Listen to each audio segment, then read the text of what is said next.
Nang ilang days pa lang may nag-text sa yung, may nag-message sa yung guy.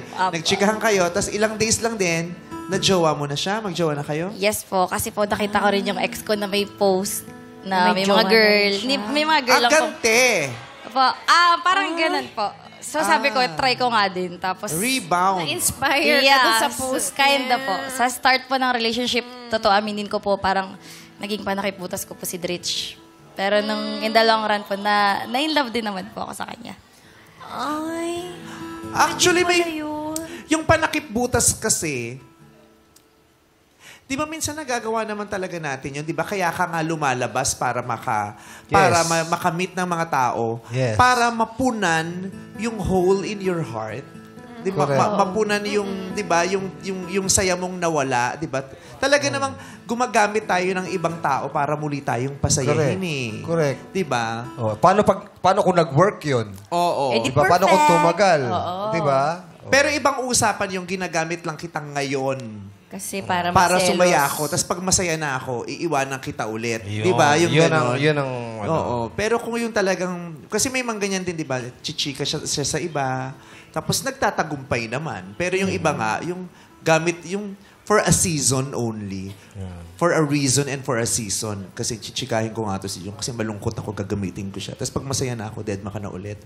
Yung ganon. Maghahanap na ako ng totoong bet ko. Kasi meron akong kaibigan, alam niya naman daw na na rebound siya nung simula. Na parang ginagamit lang siya ni girl Para makalimot. para makalimot, 'di ba?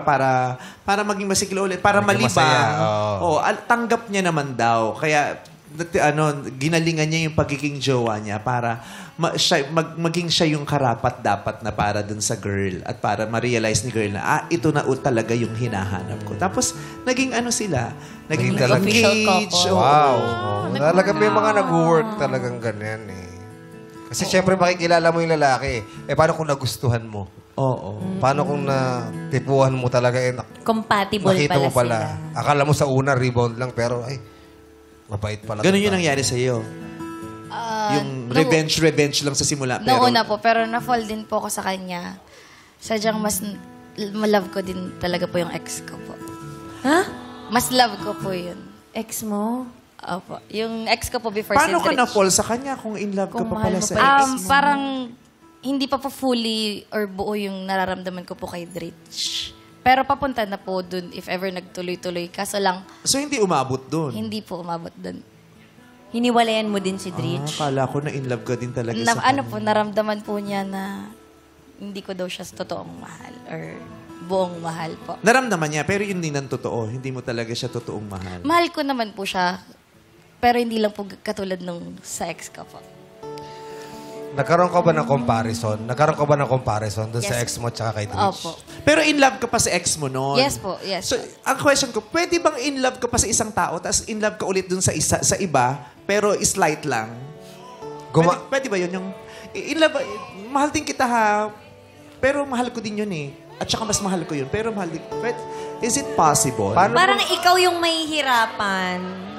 Parang you give Yeah, pero love. pwede kaya yun? Siguro, Or, ito, maganda to. Mahal ka ba niya talaga o pinapakitunguhan ka lang niya ng maganda bilang pasasalamat sa magandang epekto mo sa kanya?